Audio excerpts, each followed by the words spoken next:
mendengar ngomong kita, adapun pahalanya kita diakan oleh Nabi Muhammad SAW dan sahabat-sahabatnya. Kemudian untuk para tabi'in, untuk Syekh Al-Qadir Al-Jailani, untuk Syekh Imam Ibnu Athaillah As-Sakandari, untuk guru-guru kita, untuk orang tua kita, serta kaum muslimin dan muslimat pada umumnya. Al-Fatihah. A'udzu billahi minasy syaithanir rajim. Bismillahirrahmanirrahim. Alhamdulillahi rabbil alamin. Ar-Rahmanir Rahim. Maliki yaumiddin. Iyyaka na'budu wa iyyaka nasta'in. Ihdinas siratal mustaqim. Siratal ladzina an'amta 'alaihim ghairil maghdubi 'alaihim waladdallin. Amin. Ilahi anta maqsudi wa ridhaka matlubi ya Allah. Engkau lah yang kami tuju, keridhaan-Mu lah yang kami cari. Amin ya rabbal alamin. Bapak, Ibu, jemaah pengajian yang dirahmati oleh Allah Subhanahu wa taala. Amin ya rabbal alamin.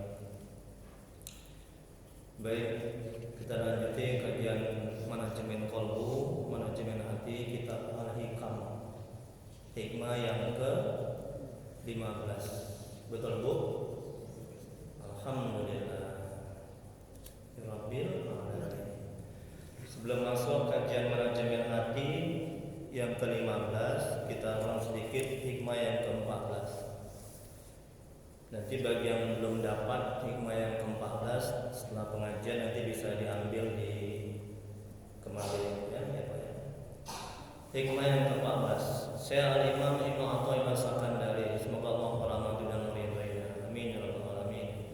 Beliau mengatakan dalam kitab Al-Hikam, kalam hikmahnya yang ke-14, betapakah seorang hamba Allah berjalan kepada Allah padahal ia diikat dengan syahwat-syahwatnya. Masya Allah, tabarakallah. Bu, kita tidak akan bisa dekat kepada Allah, hati kita, ini manajemen hatinya, agar kita bisa dekat hati ini kepada Allah, hati ini bisa merasakan kehadiran Allah, hati ini merasakan nikmat, lezat, manis dalam beramal ibadah, dalam taat, dalam zikir, dalam puasa Ramadan, ya. Kalau hati ini diikat, hati ini terbelenggu oleh syahwat. Masya Allah. Masya Allah. Tabarakallah. Ya Bu ya. Apa itu syahwat Ustaz? Syahwat adalah segala hal yang diingini nafsu. Enggak puasa Ramadan, syahwat. Itu keinginan nafsu.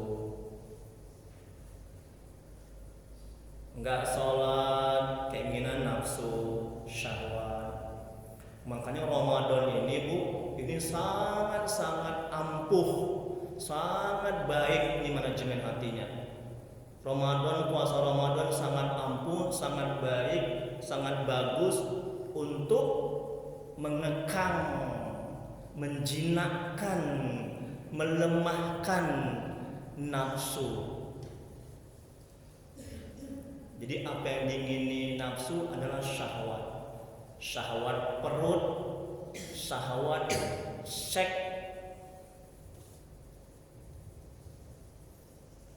Jadi kalau hati kita ingin merasakan ketenangan, kedamaian, hati kita ingin peka terhadap hal yang tidak baik atau yang membutuhkan langsung kita menolong. Hati kita ingin merasakan kehadiran Allah, ditatap oleh Allah, muraqabah. Hati kita ingin bebas dari penyakit-penyakit hati. Hati kita ingin khusyuk dalam taat, dalam ibadah kepada Allah. Hati kita ingin bersih dari penyakit-penyakit hati. Hati kita ingin bisa bersabar dalam segala macam cobaan dan kesulitan hidup. Nah, syaratnya kata Imam Ibnu Athaillah adalah ya, lepaskan terupah. Jangan ikuti hawa nafsu. Ya. Jangan dituruti keinginan nafsu. Ya. Tentang alihkan hati ini kepada ketaatan sehingga nafsu tidak menggiring kita, tidak mengajak kita dalam kemaksiatan. Musuh kita dua, Bu, syaitan dan nafsu. Masya Allah. Jadi alangkah ruginya orang yang tidak berpuasa di bulan Ramadan. Inilah bulan tempahan ya, untuk mengendalikan nafsu, untuk mengarahkan nafsu kita kepada kebaikan, tidak kepada kemaksiatan. Nah, itu hikmah yang ke-14. Sekarang kita masuk hikmah yang ke-15. Lihat, dapat semuanya, Bu? Alhamdulillah. Jangan nggak dapat, nanti saya rugi. Saya nggak dapat pahala. Ini bulan Ramadan ini pahalanya berlipat ganda. Ini manajemen hatinya. Kalau hati kita baik, hati ini akan peka. Tapi bukan saya bilang hati saya baik, hati saya masih buruk. Orang yang merasa baik, sesungguhnya dia adalah orang yang buruk. Betul Pak Haji? Orang yang merasa buruk, semuanya dialah orang yang baik.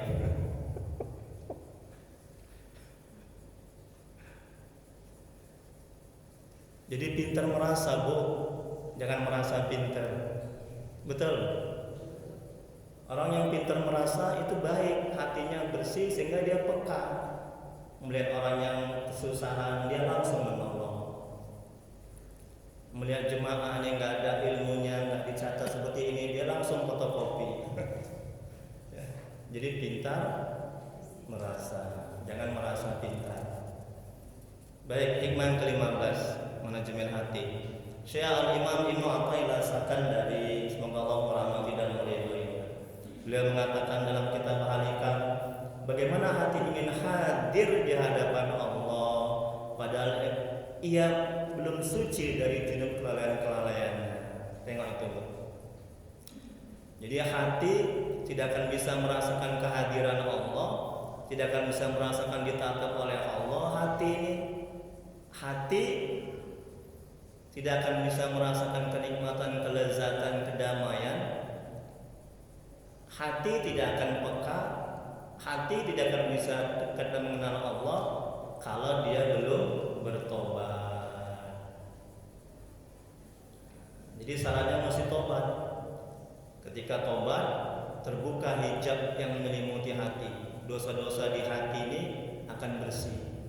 Jadi kalau misalnya hati sudah bersih dari dosa-dosa, maka Allah akan mengkaruniakan, menganugerahkan cahaya ma'rifatullah, cahaya mengenal Allah. Allah akan memberikan cahaya tauhid, cahaya ihsan, cahaya iman. Seperti yang Allah jelaskan dalam Al-Quran, cahaya. Tapi kalau hati masih terbelenggu, masih banyak dosa dan maksiat, maka Allah nggak akan kasih. Ya. Baik, kita lihat penjelasannya. Kehadiran yang dimaksud di sini adalah kehadiran hati bersama Allah, yaitu hati merasakan ditata, dilihat, hati merasakan kasih sayang Allah, hati merasakan kita diurus, ditolong, dibantu oleh Allah, ya, diberi nikmat oleh Allah sehingga lisan mengucapkan alhamdulillah. Masya Allah. Tengok. Jadi kotoran hati disebabkan kelalaian kepada Allah. Enggak zikir, enggak puasa, enggak sholat, itu hati kotor. Jadi hati itu kotor, yang masuk ke dalamnya bukan yang keluar. Ketika melihat yang tidak baik, hati kotor. Ketika bercakap yang tidak baik, hati kotor. Ketika nggak puasa Ramadan, makin banyak kali kotornya. Jadi, Bu, di itu besar kali dosanya itu. Makanya ketutup kali hatinya itu kalau nggak puasa Ramadan itu. Ya. Kemudian berikutnya,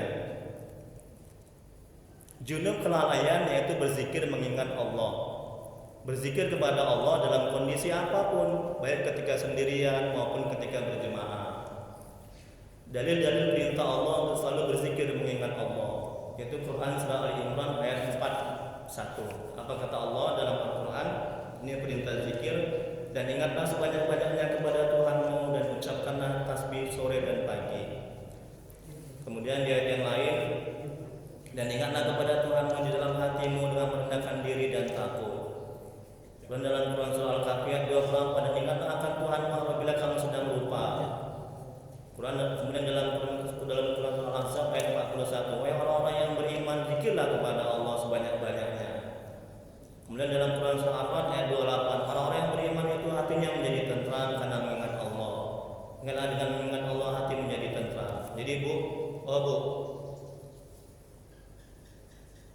hati ini tentram bukan karena pangkat, jabatan, harta, anak, dunia. Allah tidak akan memberikan ketentraman ke dalam hati yang hati lebih fokus dan ingat dan terlalu cinta kepada harta, pangkat, jabatan, dunia serta isinya. Jadi salah besar kalau kita mencari ketenangan hati di harta, pangkat, jabatan, anak, istri dan segala macam, itu salah besar. Ini kata Allah dalam Al-Quran. Tapi di mana letak ketenangan hati? Hati-hati. Letak ketenangan hati ada pada hati yang bersih, hati yang selalu mengingat Allah. Masya Allah, subhanallah, ya. Hati yang bersih, hati yang mengenal Allah, hati yang mentauhidkan Allah. Masya Allah. Ini kata Allah, Ustaz, saya mau keluar negeri lah Ustaz. Hati saya galau. Lebay kali bapak ini ibu ini. Senyum-senyum ibu itu.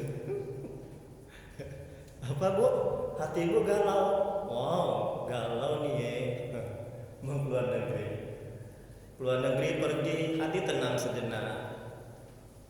Balik lagi hatinya galau lagi. Habis duit. Galau lagi. Ya. Jadi Allah menetapkan ketenangan, ketentraman, kebahagiaan itu di hati, bukan di harta, pangkat, jabatan dan dunia. Jadi Ibu jangan silau Bu, ya, dengan orang yang banyak harta, banyak duit. Demi Allah, saya bersumpah, tidak akan tenang mereka kalau mereka tidak dekat kepada Allah.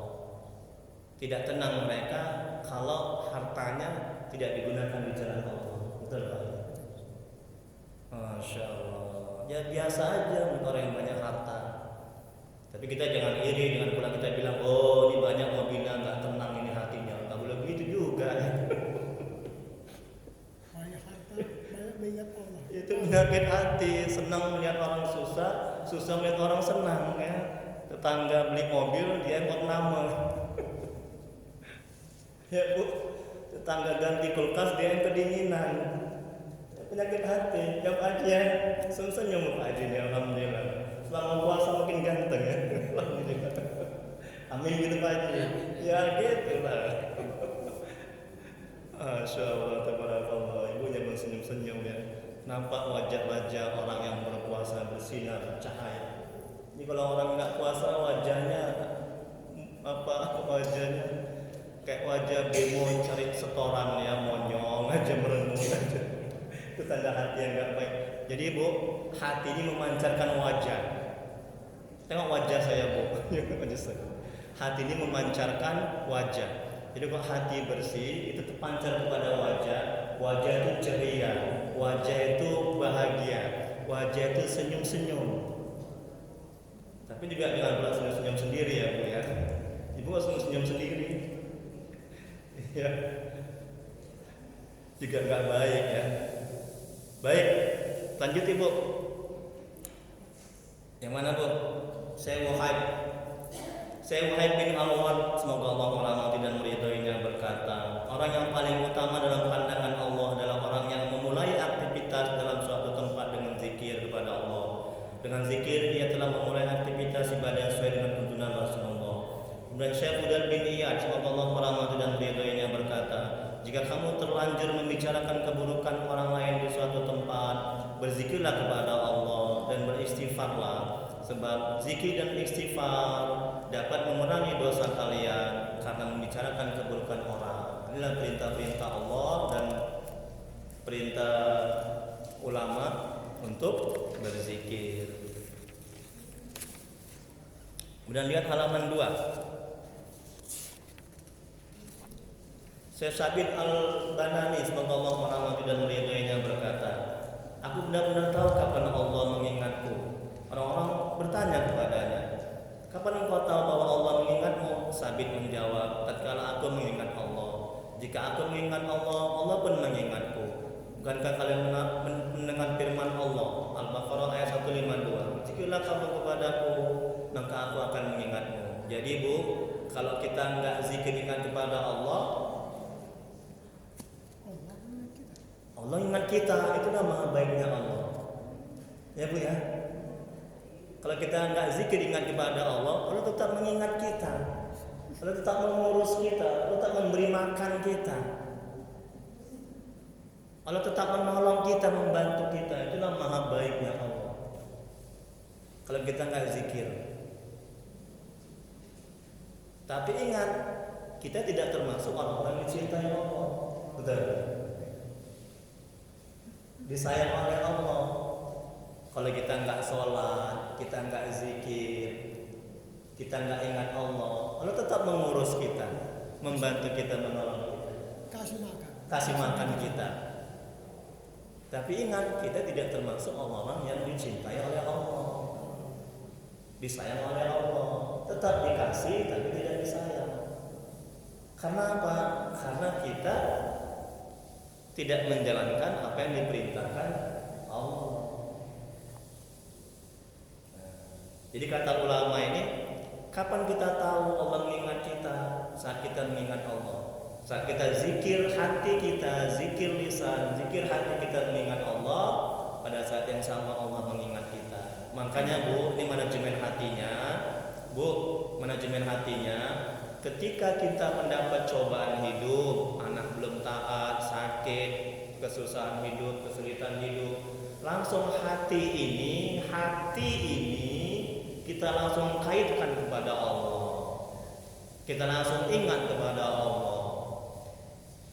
Kalau cepat hati ini kita kembalikan kepada Allah, pada saat yang sama Allah juga cepat membantu kita, menolong kita. Setan menjauh, nafsu jinak, sehingga hati kita bisa bersabar ketika mendapat musibah dan cobaan. Tapi kalau misalnya hati kita lambat kita kaitkan kepada Allah, ketika mendapat musibah dan cobaan, lambat juga pertolongan Allah. Yang ada setan membantu, nafsu membantu, sehingga kita nggak bisa bersabar, hati kita galau, dan Allah lepas tangan. Rasakan sendiri kan? Rasakan sendiri, kenapa lu nggak ingat aku? Paham Bu? Oh Bu, paham Bu? Alhamdulillah, semangat Bu ya, senang saya. Ya. Kemudian berikutnya, Syekh Al-Qushairi, semoga Allah merahmati dan meridhoinya, menyebutkan bahwa zikir adalah tonggak utama tarekat kaum sufi. Seorang tidak akan sampai kepada Allah kecuali dengan mendawamkan zikir. Tengok tuh Bu, Masya Allah Bu, tabarakallah nikmatnya. Hati kita nggak akan bisa dekat kepada Allah, nggak akan bisa mengenal Allah. Hati kita nggak akan bisa bersabar. Hati kita nggak akan bisa khusyuk dalam beramal ibadah. Tidak akan merasakan manisnya lezatnya. Bu, oh Bu. Dalam hikmah yang lain, Syekh Imam Ibnu Athaillah Sakandari mengatakan, tanda amal ibadah kita diterima adalah kita merasakan hati ini merasa nikmat, lezat, tenang ketika kita beramal ibadah dan setelah beramal ibadah dan sebelum beramal ibadah. Itu tanda ibadah kita diterima. Tengok dulu, ini kata Imam Ibnu Athaillah, bukan kata saya. Saya kan hanya penyambung lidah saja. Amin insyaallah. Besar banget. Bukan semuanya, bukan kata Ustaz Tri, tapi kata al-imam, kata ulama ini, kata Allah, kata Nabi, bukan kata saya. Saya ini bodoh bin tolol. Ya Bu ya. Saya nggak tahu apa-apa. Allah yang memberitahu. Saya nggak ngerti apa-apa. Allah yang beri ngerti. Sekali lagi Bu kaidahnya, orang yang merasa bodoh sungguhnya nggak tahu. Ya Bu. Jadi kita evaluasi lah Bu, introspeksi Bu, muhasabah. Ini sangat yang tepat bulan Ramadan. Ya. Nah, jadi sebelum kita sahur, kita tahajud dulu.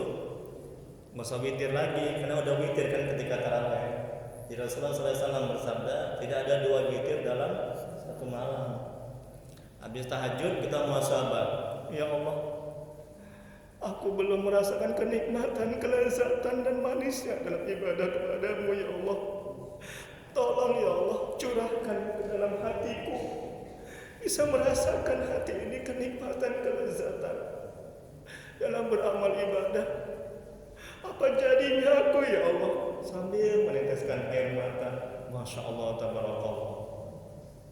Saya buat muhasabah di kampus saya di UIN. Anak-anak mahasiswa-mahasiswi pada menangis. Bagus sekali itu. Mereka pada bertobat, ya, kembali ke jalan Allah. Yang tadinya pacaran jadi nggak pacaran lagi, putus semua pacar. Haram hukumnya. Ya.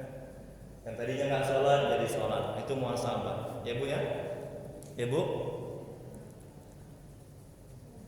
Kemudian berikutnya manfaat zikir kepada Allah. Yang pertama, melunakkan hati manusia sehingga hati manusia dapat melihat kebenaran dan bersedia mengikuti dan menerima kebenaran itu. Yang kedua, membangkitkan kesadaran bahwa Allah Maha mengatur dan apa yang telah ditetapkannya adalah baik. Yang ketiga, meningkatkan mutu yang telah dikerjakan karena suatu amal perbuatan tidak dinilai oleh Allah dari lahirnya saja, tetapi Allah menilai dari segi keikhlasan hambanya dalam beramal. Yang keempat, manfaat zikir memelihara diri dari godaan setan, karena setan hanya dapat menggoda dan menipu pada manusia yang lupa kepada Allah. Maka kalam hikmah ini menjelaskan kepada kita bahwa apabila seorang hamba masih lalai dalam ingat Allah, masih belum mau bertobat, masih belum, hatinya masih kotor, masih terhijab dengan penyakit-penyakit hati seperti ujub, sombong, takabur, merasa mulia, merasa hebat, ya iri, dengki, itu penyakit hati semuanya, maka dia tidak akan bisa mengenal dan mentauhidkan Allah. Halaman 3. Lihat Bu, ini manfaat zikir menurut Al-Quran, hadis dan pendapat para ulama. Yang pertama, menurut Al-Quran, manfaat zikir membuat hati tentram. Yang kedua, manfaat zikir ungkapan rasa syukur, ini dalilnya juga ada. Yang ketiga, menjaga dari gangguan setan. Yang keempat, manfaat zikir dimudahkan rezeki. Yang kelima, manfaat zikir menghilangkan rasa was-was. Yang keenam, manfaat zikir mendapatkan ampunan dan pahala yang besar. Yang ketujuh, manfaat zikir kata Allah mendapat pertolongan dari Allah. Yang ke-8, manfaat zikir kata Allah menjauhkan diri dari godaan setan. Yang ke-9, manfaat zikir menghilangkan kemunafikan. Masya Allah Bu, tengok dulu. Jangan sampai kita nggak berzikir Bu. Ya Bu ya. Sambil masak ya. Nah, zikir Allah, Allah Subhanallah, atau kita nyanyikan. Nah, kita beri nada Subhanallah sambil goreng ikan. Subhanallah.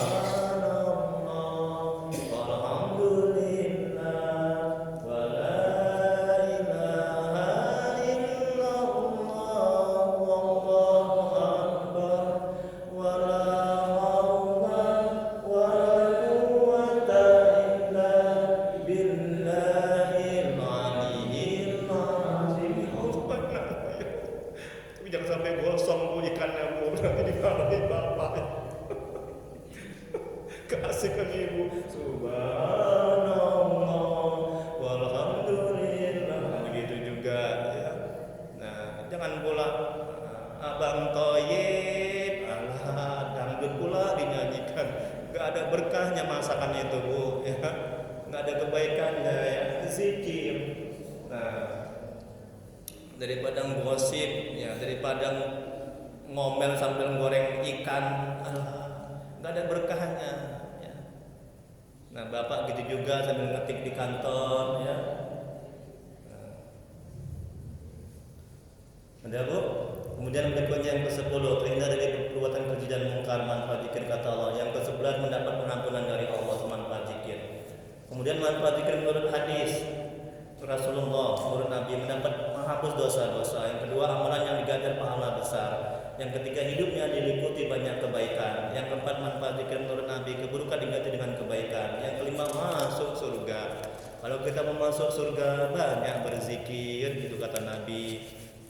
Yang keenam, mendapat perlindungan dari hari kiamat. Yang ketujuh, amalan terbaik di sisi Allah. Amalan yang terbaik di sisi Allah adalah zikir, ingat kepada Allah. Yang ke-8, dapat menghidupkan hati dan makanan yang tepat untuk jiwa. Ini bu, untuk menghidupkan hati dengan zikir. Hati yang keras, hati yang beku, ya, hati yang cinta kepada dunia, lebih cinta kepada istri, anak, pangkat, jabatan ketimbang kepada Allah, maka zikir. Kemudian yang ke-9, mendapatkan 1000 kebaikan dan menghapus keburukan. Yang ke-10, melembutkan hati. Yang ke-11, menyembuhkan penyakit-penyakit hati, iri, dengki, takabur, sum'ah, sombong, dendam. Ya, hati ini, itu zikirlah, insya Allah sembuh. Kemudian berikutnya yang terakhir, yang ke-8, menurut para ulama, alhamdulillah banyak saya dapat pahala.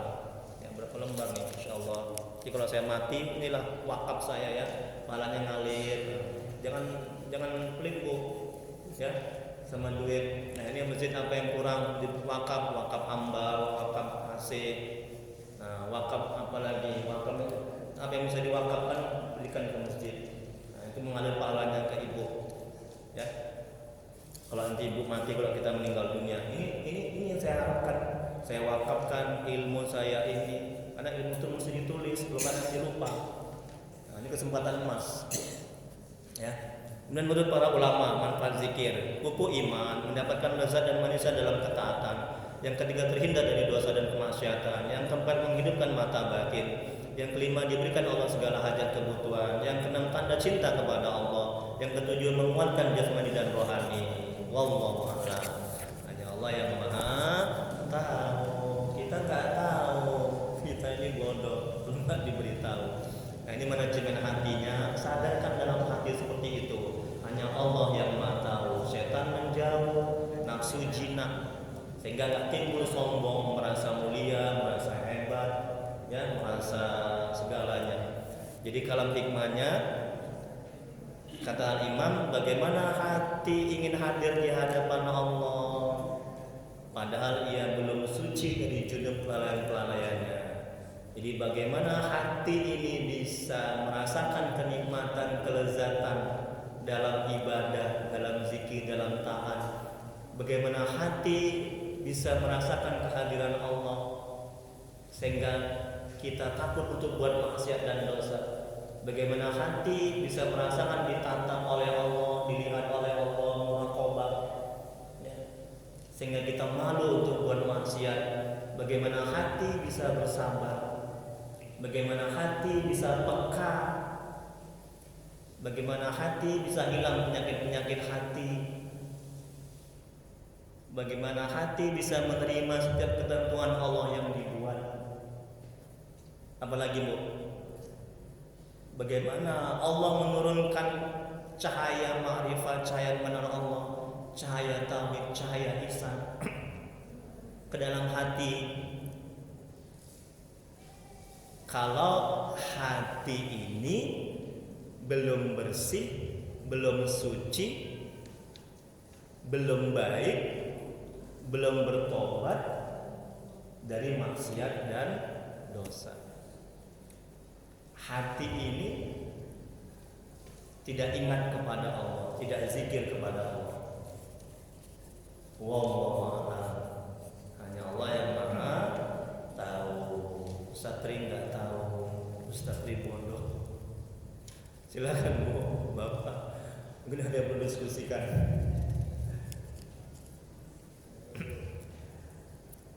Udah nggak ada doa. Ada, masya Allah. Apa kabar Bapak? Alhamdulillah sehat ya Pak ya. Alhamdulillah senang saya melihat Bapak. Sehat. Ya. Nah,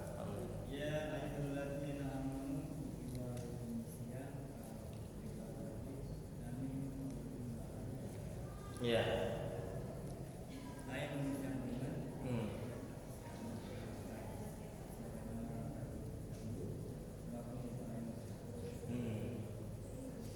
Pertanyaannya,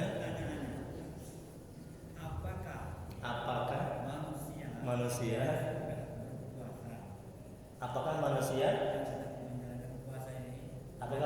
yang menjalankan puasa ini di bulan Ramadan ini full masjid? Alhamdulillah, masya Allah, tabarakallah. Belum selesai Ramadan. Selesai Ramadan. Apakah itu termasuk berhasil dalam puasa menjadi orang yang bertakwa? Pinter. Semoga Allah membalas kebaikan Bapak ya. Di bulan Ramadan masjidnya penuh. Setelah Ramadan masjidnya kosong. Apakah termasuk mereka itu termasuk orang-orang yang bertakwa atau berhasil dalam Ramadannya? Ciri-ciri Bu. Ciri-ciri orang yang berhasil dalam menjalankan ibadah puasa Ramadan. Ini penting Bu. Ya. Jangan sampai kita termasuk orang yang tidak berhasil. Ramadan dilalui begitu aja. Karena nggak ada jaminan kita bisa ketemu dengan Ramadan yang akan datang. Betul? Siapa tahu di antara kita setelah pulang ini betul kan? Karena umur nggak ada yang tahu. Nah, ciri-cirinya yang pertama, yang tadinya dia nggak pernah ke masjid menjadi sering ke masjid. Yang tadinya dia nggak rajin baca Quran menjadi rajin baca Quran. Yang tadinya dia nggak gemar sedekah menjadi gemar sedekah.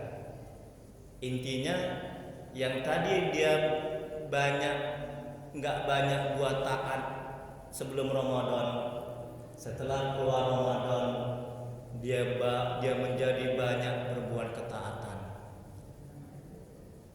Sekarang kita evaluasi, introspeksi diri, jangan tunjuk-tunjuk orang. Oh, ini nggak berhasil Ramadannya ini. Jangan, ya. Nah, makanya Ramadan ini kan penempahan, bulan penempahan diri, penempahan hati yang tidak baik menjadi baik, hati yang keras, susah menangis menjadi gampang menangis ketika melihat orang yang susah, nggak makan, nggak punya rumah, tidur di kolong jembatan. Itu tanda-tanda hati yang lembut, menangis dia.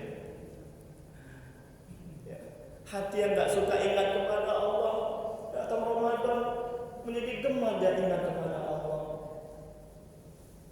Hati yang senang melihat orang susah melihat orang senang ketika Ramadan, menjadi sedih dia ketika melihat orang yang susah. Wallahu a'lam bishawab. Hanya Allah yang Maha mengetahui jawabannya. Ada lagi Bu? Pak. Assalamualaikum warahmatullahi wabarakatuh. Waalaikumsalam warahmatullahi wabarakatuh. Masya Allah, Pak Syekh. Apa kabar Syekh? Alhamdulillah. Apa kabar Syekh? Iya. Nanti sebentar dulu Syekh. Alhamdulillah, senang saya melihat. Nanti kalau nggak tahu jawabannya, yang akan datang ya Syekh ya. Jadi tunggu dulu, sabar dulu, nafsu kali. Nafsu kali. Bercanda ya saya, bercanda. Enggak, ini saya ingin mau bilang tentang menanya kabar. Kita sebelum saya lupa, ini ilmu juga. Orang-orang ulama-ulama dulu, mereka pergi keluar ya ke pasar, sekedar ingin menanyakan kabar saudaranya. Nah, makanya sangat baik kita selalu menanyakan apa kabar. Kan terucap dalam lisannya, dalam videonya, alhamdulillah, kan dapat pahala kita. Kalau kita nggak nanya kabar, kan nggak terucap zikir dalam diri dia, betul kan? Makanya saya selalu tuh jemaah yang nanya itu, Ustaz saya mau nanya, alhamdulillah, apa kabar Bu, apa kabar Pak? Begitu. Ya saya, alhamdulillah sehat badan, kantongnya tidak. Oh ya sabar ya. Oke Pak, Syekh, apa kabar Syekh? Apa kabar Syekh? Alhamdulillah. Ya, oke, silakan. Barang siapa yang menyambut bulan Ramadan dengan bersenang hati, Pinter, diharamkan jasanya masuk neraka. pinter. Cuma hadis ini cuma sore. Oh ya Allah, masya Allah.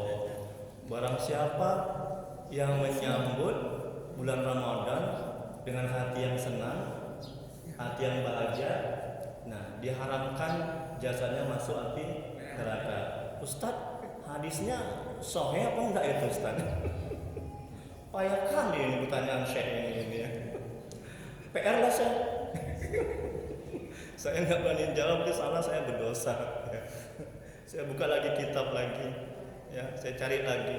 Atau mungkin Bapak Ibu mungkin ada tahu jawabannya, mungkin ada mungkin yang punya rujukan kitab, ya, dibantu dulu Ustadznya, ya. Nggak ada. Insya Allah Syekh ya, akan datang ya Syekh ya. Jangan kecil hati. Kemarin saya bertanya, saya nggak bisa jawab, kan kedepannya kan saya jawab juga kan, mengenai apa kodo sholat. Nah, itu. Jadi setiap ada PR sholat, insya Allah saya jawab. Selalu ingat, kan ada YouTube nih kan, saya buka lagi. Oh ini pertanyaan Syekh ini. Oh yang belum saya jawab. Dan lagi yang lain. Jam 6 lewat 30. Alhamdulillah. Alhamdulillah Ibu yang baik hati. Apa kabar Bu? Apa kabar Bu? Alhamdulillah. Alhamdulillah. Silakan Bu.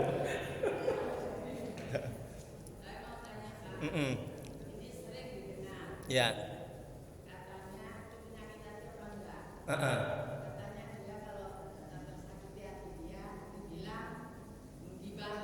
Iya.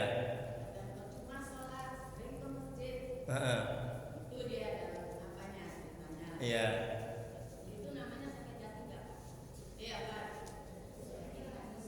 Menggibah.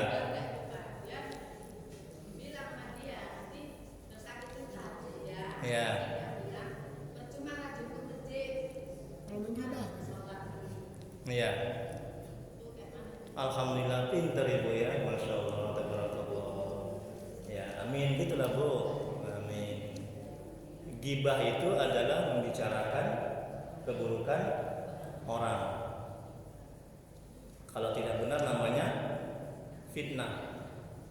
Jadi setiap kita bicarakan keburukan-keburukan orang, menggibahlah itu.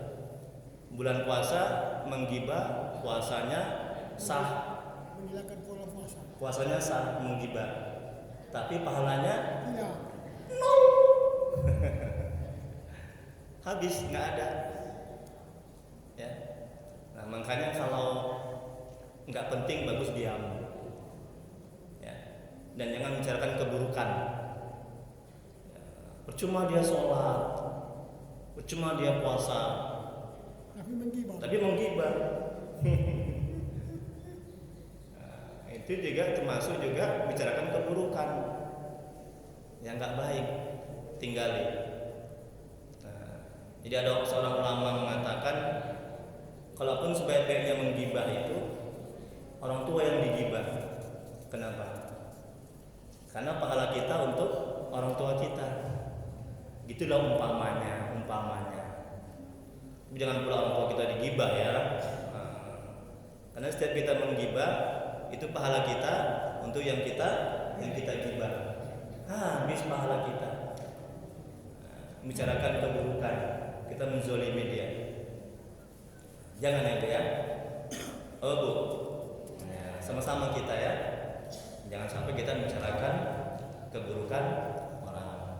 Kalau hati kita lebih sibuk dengan mengingat Allah, lebih sibuk merasakan kehadiran bersama Allah, hati ini, kita nggak akan punya waktu untuk menggibah, bicarakan keburukan. Dan hati ini akan selamat, karena setiap kita mau bilang si ibu itu cincinnya utang misalnya, kan menggibah itu kan keburukan misalnya contohnya.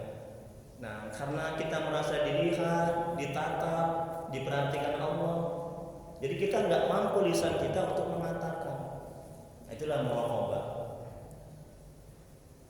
Allah alam bisawab. Hanya Allah yang mengetahui jawabannya. Ada lagi?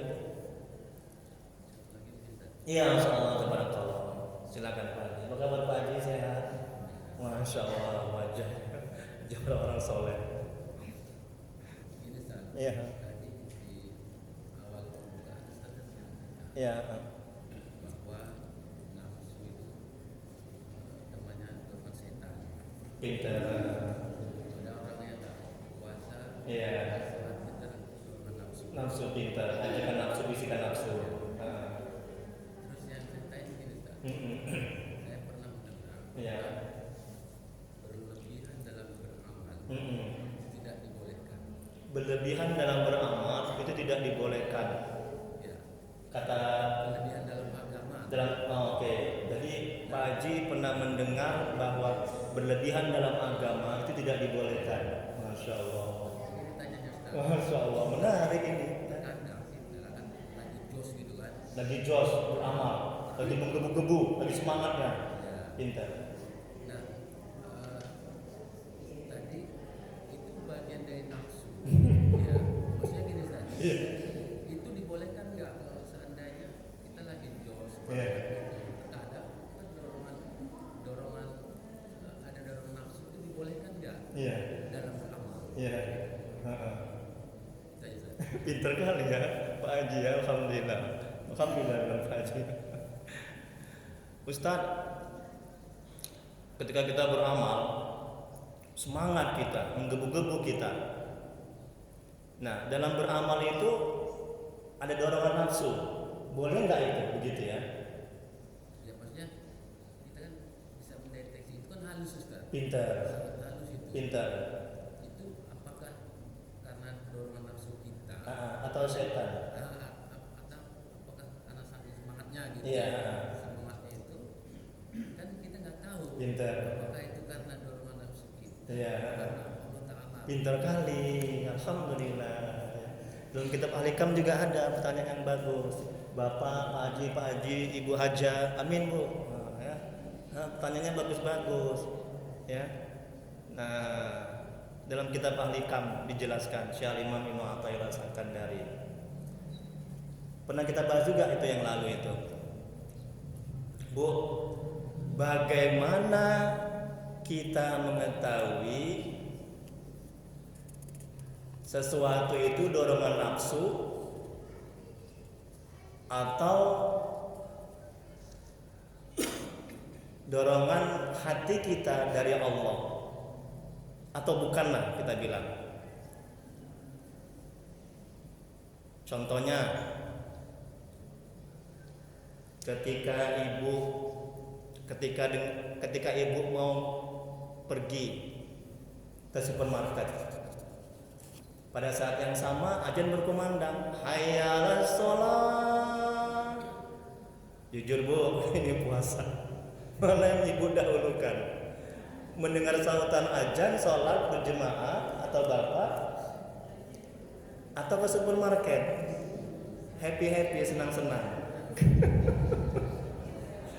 Kebanyakan ke supermarket. Nah, ke supermarket itu nafsu suka. Tabiat watak karakter nafsu suka yang tidak baik, suka yang buruk-buruk, suka bersenang-senang, suka happy. Itu tabiat watak karakter nafsu. Sedangkan menyauti panggilan azan untuk sholat itu nafsu berat. Nah, kata Al-Imam dalam kitab Al-Hikam, ketika nafsu berat maka jalankan, di situ ada kebaikan. Ketika nafsu ringan, jangan lakukan.